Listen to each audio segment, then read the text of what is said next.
from controlling weather to changing human DNA and destroying countries without using a nuclear bomb. These are the 5 most destructive tech on the planet. And disclaimer, this video is not to scare anyone, it's to tell you how much power these tools hold, which can either be used for good or for bad. Now, that being said, let's get into it.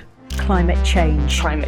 Average temperature rise could reach or exceed 1.5 degrees Celsius. Above 1.5 degrees, we start to see ecosystem collapse. Flooding in Pakistan, drought in the Horn of Africa, wildfires across Canada and Australia. And these impacts will get both more extreme and more frequent as temperatures continue to increase.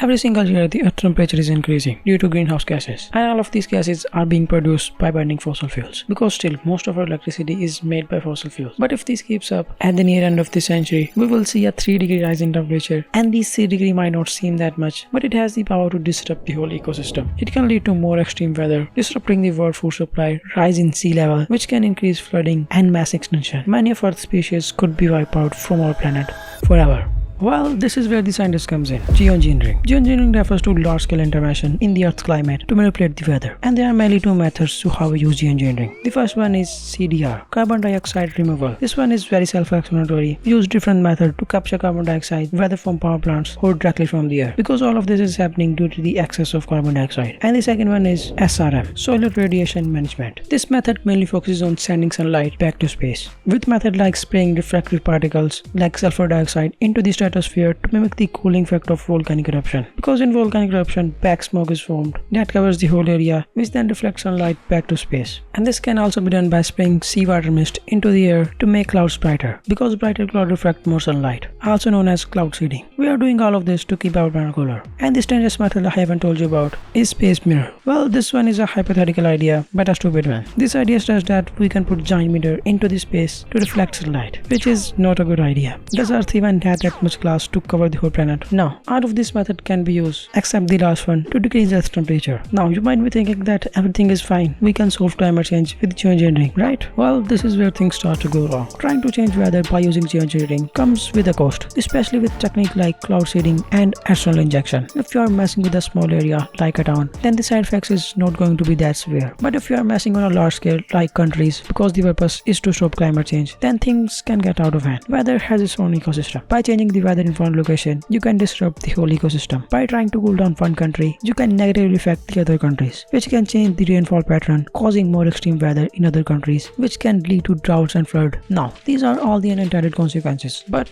what if a country starts weaponizing it to trigger droughts and floods in a specific country, to disrupt their agriculture system and destroy their food supplies, which could then even start a war? Overall, geoengineering is a very complex and controversial topic, because all we are doing is just laying the problem, not solving it. And there's still so much we don't know about the weather and how it works. Geoengineering comes with huge risks and also many ethical concerns, which can be overlooked. If you think this one is destructive, then things are only going to get worse, because we still have 4 more to go. AI. In just the past few years, AI has become so much more capable that humans just can't keep up with the AI. And when you can keep up with the AI, you can replace by AI. But today's AI is nearly not good enough to completely replace a human. But at the rate companies and government are investing billions of dollars in AI, it's only going to get better. And the most of AI we use today, all of them fall into first category. And there are total 3 types of AI. The second and third one, their whole purpose is to replace human. The first one is ANI, Artificial Narrow Intelligence. This AI is designed to perform specific tasks. It can only do things that it's good at. Like you can use ChatGPT to ask questions, DALL-E and Midjourney to generate images, Sora to generate videos. Well, it's not published yet, but it will be soon.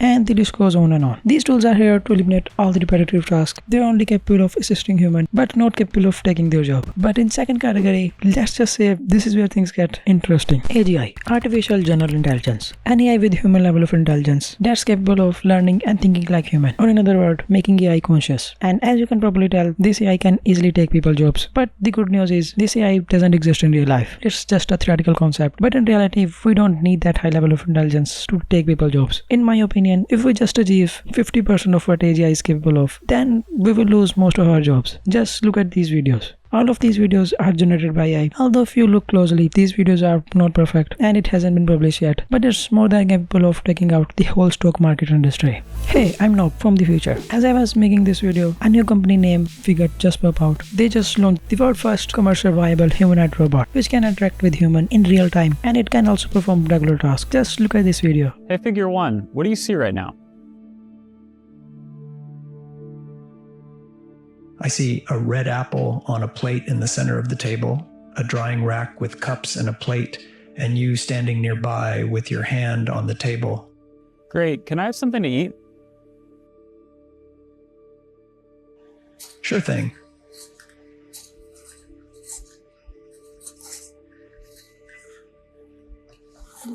Great.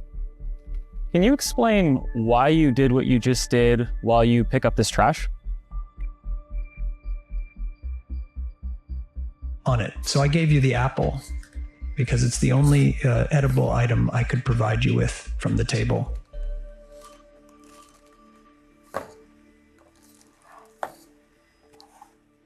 Great. So, based on the scene right now, where do you think the dishes in front of you go next? The dishes on the table, like that plate and cup, are likely to go into the drying rack next. Great. Can you put them there? Of course. And Figure is being backed by some of the biggest tech giants like Nvidia, Microsoft, Amazon, and OpenAI. And this company has raised around $2.6 billion from these tech giants. This robot is capable of replacing almost all kinds of labor, but for now, it's not very practical yet because human labor is still cheaper than robots. And third one is ASI, Artificial Superintelligence, an AI that surpasses human intelligence in every conceivable aspect. ASI would possess cognitive abilities far beyond those of the even most gifted human minds, allowing it to excel in problem solving, creativity, strategic planning, and scientific discoveries. It can continuously learn and grow, which can go far from human understanding. But ASI is a hypothetical form of AI. Things we usually see in sci-fi movies, that they are trying to take over the world. But as long as AI doesn't have its conscience, everything will be fine, except our jobs. Although some people say that AI can also create new jobs, but one thing is for sure, that these jobs are going to require more high-level skills, and all the repetitive jobs like fast food workers, warehouse workers, clerks, data analysts, and the list goes on. These type of jobs are going to be replaced. The thing is, the first computer was launched in 1945 and it was able to perform 5,000 additions per second. And if you compare it with today's supercomputer, it can perform quintillion flops of calculation per second. And if you are wondering how much a quintillion is, then just read this number. I am not going to read this. Technology grows over time, but human don't. If you compare a person from today from a person from 500 years ago, they are still kind of the same. And in certain areas, humans have become even weaker. And that leads us to our next 2 points. Brain chip. The human body is like an electronic device. Your body generates from 2.4 to 4.8 watt hours of current in 24 hours, which means your body is capable of running this LED for 12 to 48 hours. Or you can run a wristwatch for as long as you live. Your body continuously sends electronic signal from your nervous system to your whole body to perform any task. The neuroscientists released that by implanting tiny electrodes into your brain that can both record and send electric signal into your body, which are 20 times smaller than hair. That can allow you to do pretty much anything. You can make a blind person see for the first time by sticking a camera on his head and connecting it with the brain chip. He can see the world for the first time. While it's not going to be as clear as human eyes, it's dependent upon the number of electrodes implanted in his visual cortex. But for now, the brain chip only has 1024 electrodes, which means he can only see 1024 pixels, which will look like this. That means if you want to see in 720p resolution, then you will need 9,21,600 electrodes. With a brain chip, you can restore a paralyzed person. You can use any computer device by just thinking, enhancing human memory, communicating with other people with just your thoughts, no matter what language the other person speaks, downloading books directly into your brain, no need to going school or college, and even attaching robotic parts to your body like a cyborg. But as someone said, with great powers becomes a great danger, not responsibility. This is where things start to get really dark. To implant a brain chip, you will go to a surgeon and then he will make a hole inside your skull so the electrode can reach inside of your brain, which I don't think I have to tell you, that's not safe and very scary. Just tell me, who wants a hole in his brain? And even your IQ can get leaked. That was a joke. Although the company said the surgery is safe, I mean obviously they will say that that's their job. Now, let's just suppose that you go to the surgery, but after a few months they'll launch a new version. Now if you want the latest version, then guess what? You will have to go through another surgery. Congratulations. But what if you decided that you are not going to buy the new version? Then the company might even force you to buy the new version by slowing down the existing chip like some smartphone companies do, or maybe even stop giving you software updates. And this brain chip can also read your thoughts, but not in the present condition because the company said the chip doesn't have enough electrodes, which means it can read your thoughts. We just need more electrodes. Now, surely you have seen people's account getting hacked, which is devastating. The amount of stress you get from getting hacked is immense. But what if same thing happens to your brain? Now, the chip is not going to be that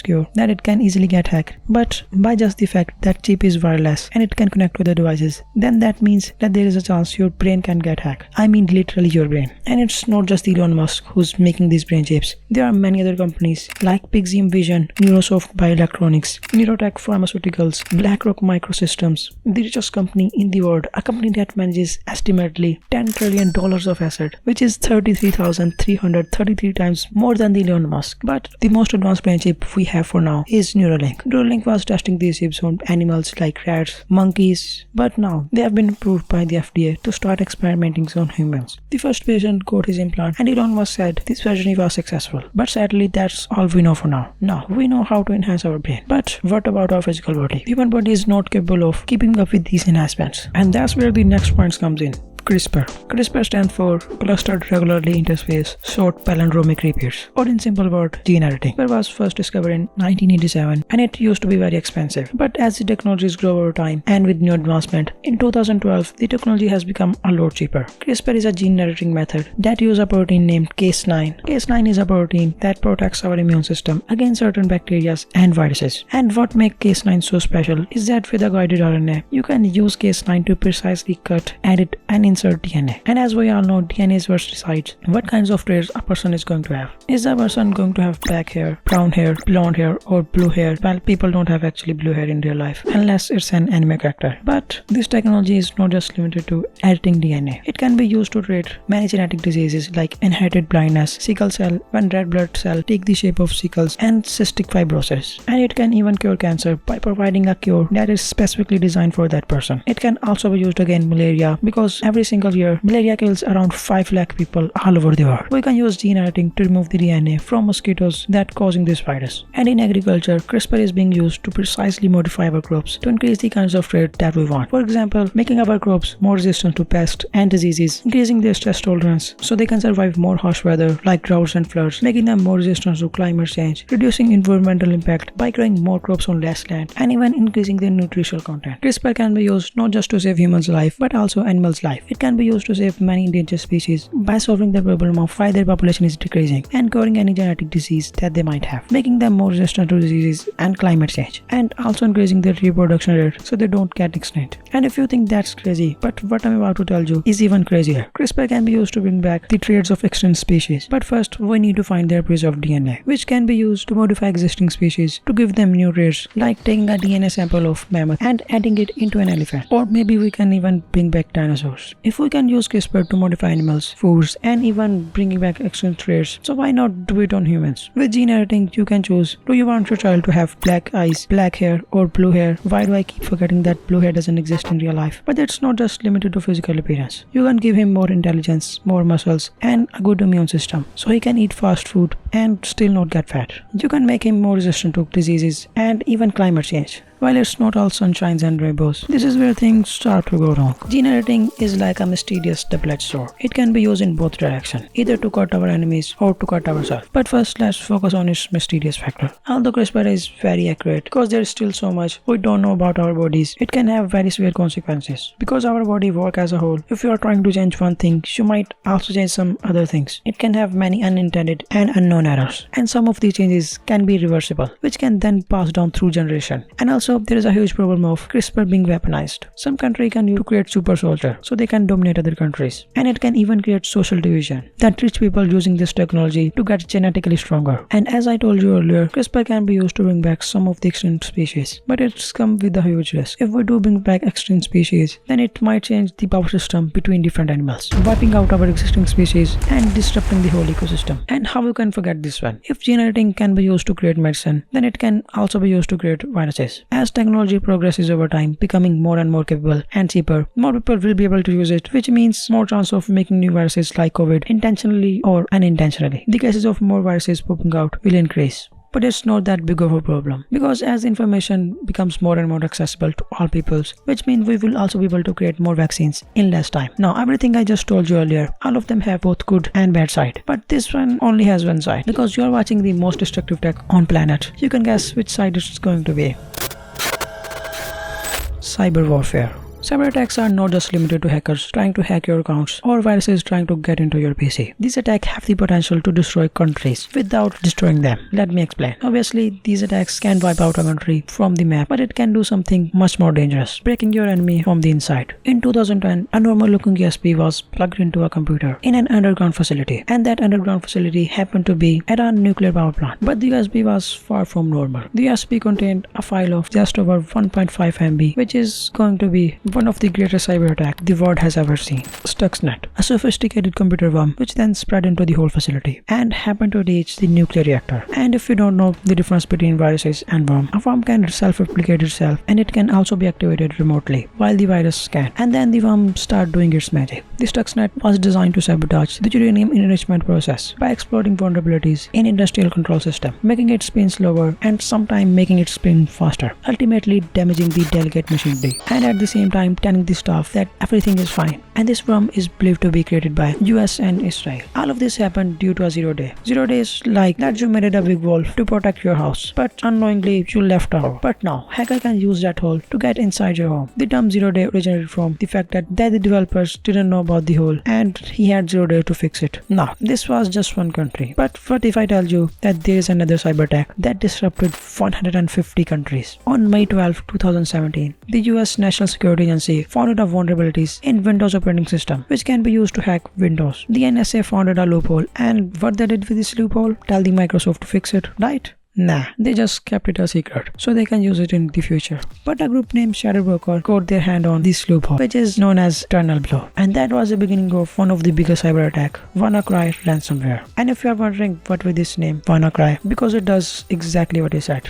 Oops, your file has been encrypted, but you have not so enough time. You need to pay $300 worth of Bitcoin to this address. This attack spread like wildfire. It affected millions of computers across 150 countries, disrupting big companies, hospitals, banks, businesses, transportation, telecommunication, and even the government corporation. And the list goes on and on. The file size of 3.4 MB did all of this in just few days. And this tells us how destructive cyber attack can be. And in the next month, June 2017, something similar happened. By using the same loophole, the Eternal Blue, a new cyber attack known as Nocb. But this time the attack was targeted on a specific country, Ukraine. But the purpose of this attack isn't to get money from people or to get rich, it's to disrupt the whole ecosystem. This attack is believed to be funded by Russia. Although this attack didn't take anyone's life, but it created a fear in people to throw them into chaos, always keeping people on the edge where the next attack will come from, making them lose their faith in national security system. But after some time, the Eternal Blue was patched by Microsoft with Windows Update. They released Windows Update for Windows Vista, Windows 7, Windows 8, 8.1, and Windows 10, almost for every Windows version. And to stop these attacks, big companies like Google, Microsoft, Apple, these companies offer reward from $100 to millions of dollars to people to find 0 days in their system, depending upon the severity of vulnerabilities. But you can also sell these 0 days to government or even in the black market. This video took me more than a month to make, not because I was lazy and watching anime all day. I would never do that.